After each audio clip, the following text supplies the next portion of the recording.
In the 8 months of President Bola Ahmed Tinubu, we witnessed 8 mass school abductions. From Federal University Gusau, Federal University Dusama, in Ekiti there was one, and in Gada there was one, and most recently in Kuriga. So fellow Nigerians, in 10 years we're still seeing these mass abductions, and this is what has imperiled education in the north. Our highways, I've had the National Security Advisor saying the highways are secure. National Security Advisor, do not insult us that are living here and seeing the nightmare that this insecurity is bringing us.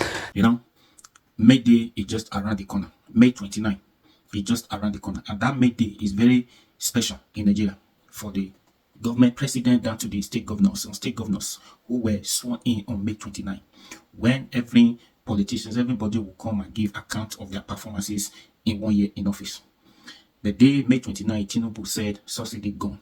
Since that day till today, Nigeria never know peace. Insecurity, the order of the day. A lot of problems.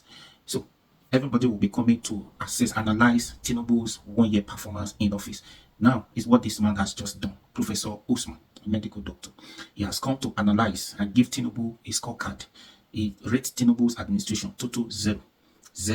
So Professor Usman. So listen to this man, and more of this will be coming very soon. May 29, very special in Nigeria. Listen to this video, and please like, share, comment, and subscribe to this YouTube channel, please.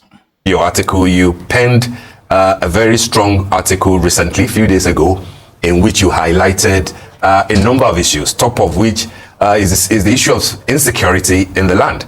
And you didn't spare any detail as to say that this current administration, particularly the president, has not done very well in the area of insecurity. Well, tell us in detail why that is your verdict, given that this administration will be celebrating its first anniversary in a few days' time. And why do you think that where we are now in terms of insecurity is worse than where Asiwaju Bola Ahmed Tinubu met it almost 12 months ago? Right, and I'm really surprised they are celebrating. What are they going to celebrate? For them to celebrate where they have put Nigerians to in the last 1 year is honestly been insensitive. You are restricting the discussion to security, which is what concerns the north, where I live, and Katsina, where I live. In spite of, contrary to all the propaganda and half-lies you hear managers of our security peddling around that our national security has improved, particularly in the northwest and north central, the story is different on the ground. A large swath of our land, the rural areas are controlled by terrorists. Villages are still ransacked and pillaged. Our women are being raped. And our farmers cannot go to the farm because they're chased off the farm. And when they go to farm, they are levied. Our schools, since it's been 10 years since the tragic incidents of Boko Haram abducting 276 girls from Chibok, it's been 10 years. In the 8 months of President Bola Ahmed Tinubu, we witnessed 8 mass school abductions. From Federal University Gusau, Federal University Dusama, in Ekiti there was one, and in Gada there was one, and most recently in Kuriga. So fellow Nigerians, in 10 years we're still seeing these mass abductions, and this is what has imperiled education in the north. Our highways, I've had the National Security Advisor saying the highways are secure.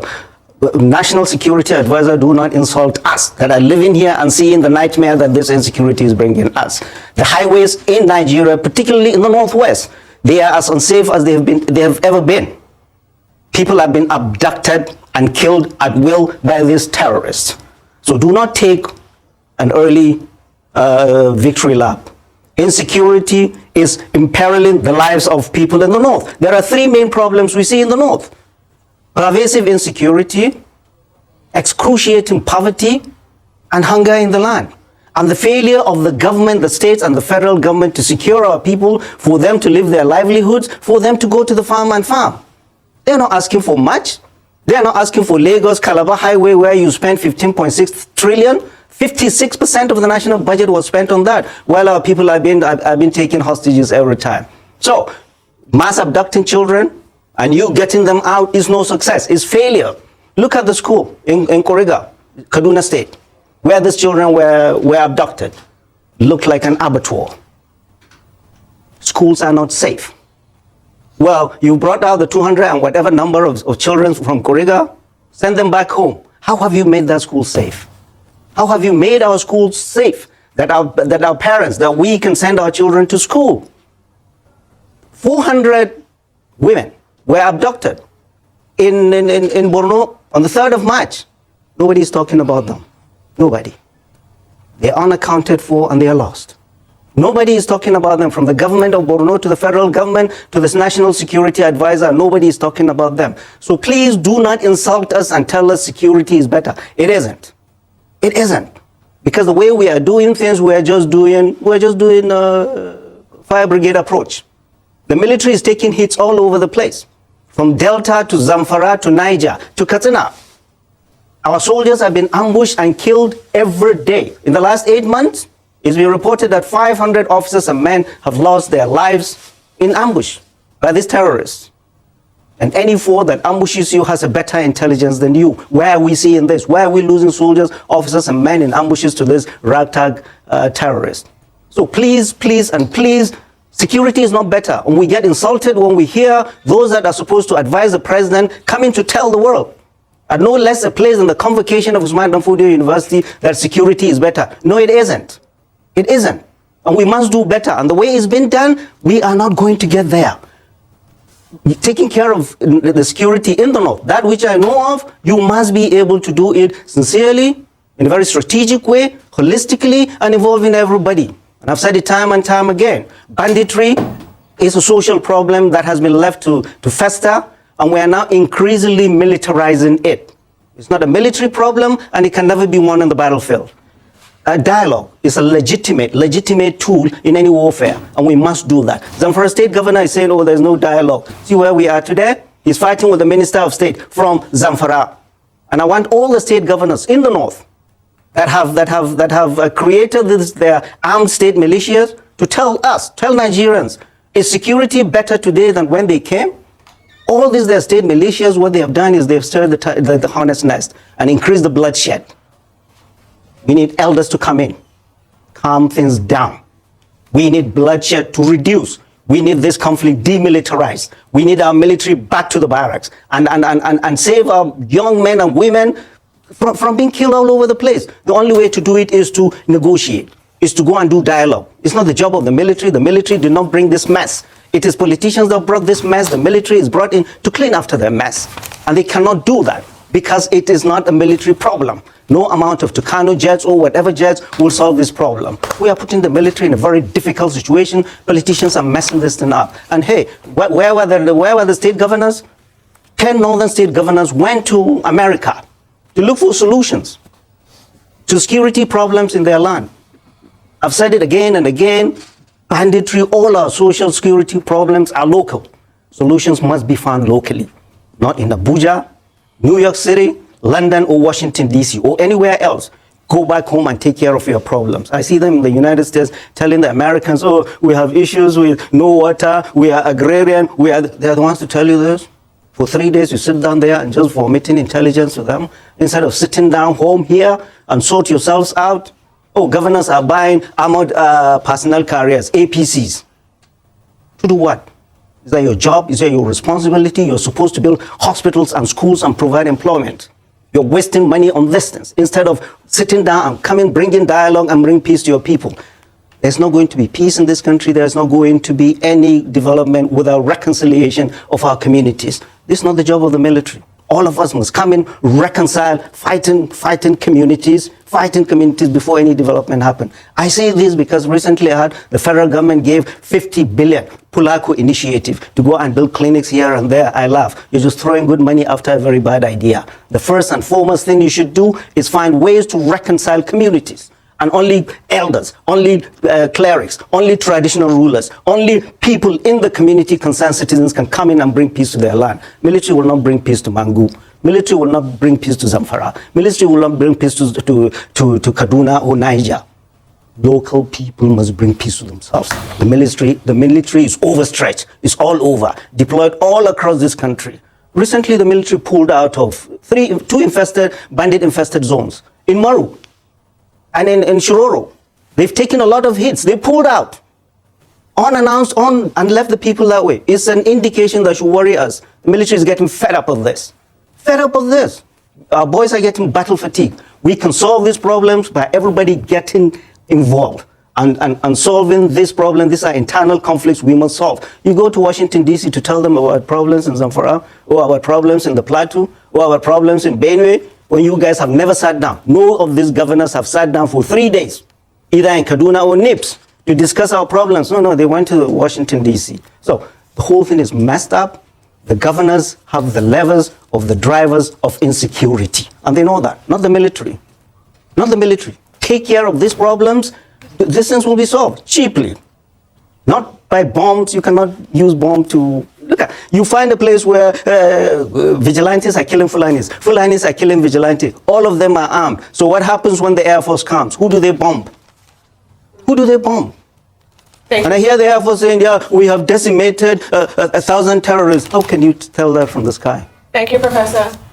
So the way we're doing it is wrong. Thank you, Professor. I'd like to ask you about something you mentioned earlier, because you spoke about the current governor of Zamfara State, Dauda Lawal, having issues with his predecessor, who is the current Minister for Defense, Matawale. Now, that seems to be a political issue. However, if there is a state governor and we have a Minister of Defense from the state, who do you believe is more responsible for security in Zamfara State at this moment? Is it the minister in charge of defense, or is it the governor? And if it is the governor, should he then be allowed to have state police to secure his people? Because right now people are feeling vulnerable. And you spoke about dialogue and how the governor of Zamfara wants to dialogue. However, with people feeling vulnerable, there has been a proliferation of self-defense militias and people self-arming themselves in these communities. So going back to Dauda Lawal and Matawale, the Honorable and the Executive Governor of Zamfara State, who do you believe is more responsible for the safety and security of his people? And should that mean that governors should be allowed to have state police? No. Okay, back to the political shenanigans between the governor of Zamfara State and his predecessor, the Minister of State Defense. And I spoke in Hausa. This is shameful and irresponsible of both of them. It's not about any one of them, it's about the people. They must work together, and I've said it again and again. If they cannot, President Bola Ahmed Tinubu, GCFR, the commander-in-chief, should knock their heads and get things sorted out. It's not about their politics. People are being killed. Zamfara is near and dear to me because that's where I spent my formative years, my secondary school years. This is not the Zamfara. They need to show some maturity, and I don't see that. What you see them doing around is going on media and fighting each other. How, for goodness sake, can the governor control security without the center helping him? They must work together. They must. We have seen the benefit of dialogue in Zamfara. And currently people are saying, go to Shinkafi. Shinkafi is quiet because the villagers have dialogue with the bad guys. But go to Zurmi, go to Maru, go to all these other places. They are all killing fields. What's the governor doing? Half the time he's not in Zamfara. And what do you call them? These vigilantes, you give them pop action guns, and they are taking the laws into their hand. They are the executioners, they are the prosecutors, they are the police. They kill all over the place. You don't do that. We need some mature heads in governance, and I don't see that. Between the governor of Zamfara State and the Minister of State Defense, they need to look and tell themselves, this is not about them. This is about their people. And they are the ones, it is their feud, their infantile, their childish feud that is causing all these problems in Zamfara. They must work together. Well, President Bola Ahmed Tinubu look at Zamfara people and say, what's your problem? I gave your son the Minister of Defense. Why are you not able to bring peace? Well, the governor in the state is saying, I'm going to fight him for what? You must work together and bring peace. It's not about you. It's about our people. And all the governors in northern Nigeria, where were they when state police was discussed in Abuja? They were in Washington, D.C. It was primarily meant for them, that discussion. Where were they? They were missing in action. They were in Washington, D.C., complaining to strangers, telling them to come and help them. I don't see any responsible governance. And this is why we are where we are. Bad governance and corruption. All these problems can be solved, and nobody can solve it for us. Zamfara is the nidus. Zamfara is the root of banditry in the Federal Republic of Nigeria. If we don't take care of Zamfara, we'll only be going after the branches of the cancer that has already spread. Not in Abuja. Big plans from Abuja have not worked over the last 8 years during Buhari's time. And why do we think it will work? Why do we think it will work? What are we doing differently now than what we were doing during Buhari? I was reviewing my clips over the last 4 years. In Katsina, I started with, 4 local governments are under siege, 8 local governments, 10 local governments. Now, 8 years after President Muhammadu Buhari, 22 out of 34 local governments in Katsina, 65% of Katsina are under siege. Tell me how it's getting better. And I want us to review a year in the security in the north. In those states where the governors have created this armed militia, is security better? Are people back to farm? Bloodshed less? Are women raped less? Come on, people, governors, God Almighty has given you this responsibility. You swore with your holy book. You will do the right thing. All right. Protect the people. And all this state militia you see, where is the center? I don't see the federal government, I don't see the NSA, I don't see the military getting involved in them and reading them the riot act. You cannot do that. All right, Prof. We are not getting it right. All we have done is made it worse. Okay, Prof, let me quickly cut in there so that we can also mention the conversation properly. You've highlighted all the ills. You've blamed, to an extent, the NSA, Nuri Badu. But I wonder why you think, or what would be your view as to why the North continues to be vulnerable as far as insecurity is concerned in the country. You have apportioned some blame out to the NSA, but of course the Northerner is the NSA, the same way that a Northerner is the Vice President, Kashim Shettima. A Northerner is the CDS, General Christopher Musa, who, by the way, invited Prince Harry and Meghan Markle the other time because of the Invictus Games. A Northerner is the Chief Security Officer to President Tinubu, as you know. Even his ADC from Kwara is also a Northerner. Why then do you think that those who are in authority, who are Northerners, are not sufficiently addressing the problem of the North? And why do you think that the North continues to be vulnerable to bandits who apparently are from the North, ravaging their own in the North? What therefore do you think that this administration should do differently from what Muhammadu Buhari did in 8 years? All right, it was on this program I said it. I mean, we've had 8 years of President Muhammadu Buhari, and now fast forward, here we are. The Vice President number 4, the Speaker, the Vice President number 2, the Speaker number 4, all the Ministers of Defense, the most senior military officer, the Minister of Police Affairs, the National Security Advisor from the North. I said it. I was the first to say it on this your program, and that we in the North, we need to look at ourselves and ask that question, why? And all these new entrants, the new NSA, the CDS, they're new entrants into this. We've had an NSA prior to that, the longest serving NSA, all we had from him each time, just screaming and talking grammars that are meaningless. But here we are. So it's something we need to look at and ask ourselves why. I'm a doctor. Why am I into this? Because this country has given my generation more than we can ever give back. I don't see us, if I die today, I will not be able to leave this country the way our parents left it for us. Question is one, corruption and bad governance, leaders of our time. They were good custodians of that which they were invested with.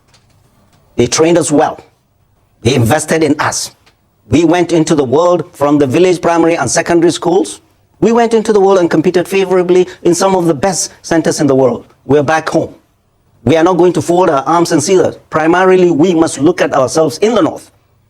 Just don't go around Abuja in your big black SUVs and positions mean nothing if you don't translate that position into actionable things to benefit your people.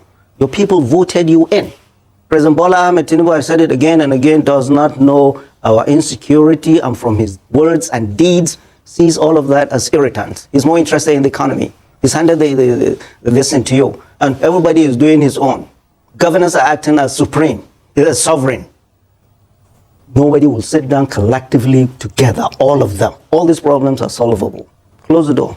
Why are we where we are? Pervasive insecurity that you've not been able to secure this country for the past 8 years. Excruciating poverty and hunger in the land of plenty. Our people in the North are lining up like defeated people, while in the South they are building a 15.6 trillion highway. We in the north, we are not doing well. We are here in Abuja distributing money to themselves. The Ningi Gate, you forgot? So the failure is ours. I've said it again and again. Position means nothing. All these SUVs you're going around mean nothing, because all of you, we've had chiefs of army staff, chiefs of service, ministers, whatever. When they retire, nobody can go back home and spend the weekend without these big black guns. We are all IDPs in Abuja. We must go back home and fix our land. And only us can do it. Not the military, but us. Military is overstretched. Military cannot do this. It's overstretched all over the country. So, fellow Nigerians have said it. I'm the first to say it. We have failed our people, we leadership of the North. We leadership, election and winning power mean nothing Prof, if you don't translate it into good. Prof, yes. Just in 10 seconds, yes. Do you think that the state police that all the speakers of the Houses of Assembly have endorsed will play any role, any positive role, as we wrap up this segment of the program? Do you think that it will play a positive role, state police?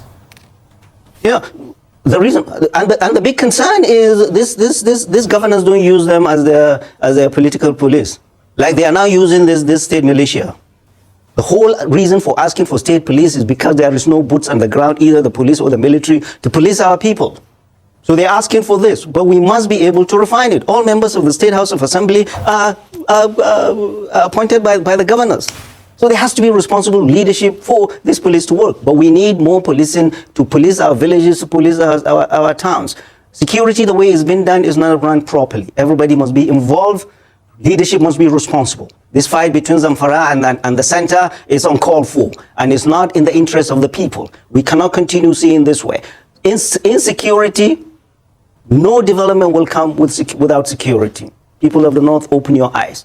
The South is there developing 15.6 trillion highway. We are here, women lining up to receive cups of rice. This is shameful. And the leaders must look at themselves and remember that on that day that is certain, God Almighty will ask them, what did they do when He gave them this responsibility? All right. So far, they are not doing well. I thank you very much. Thank you.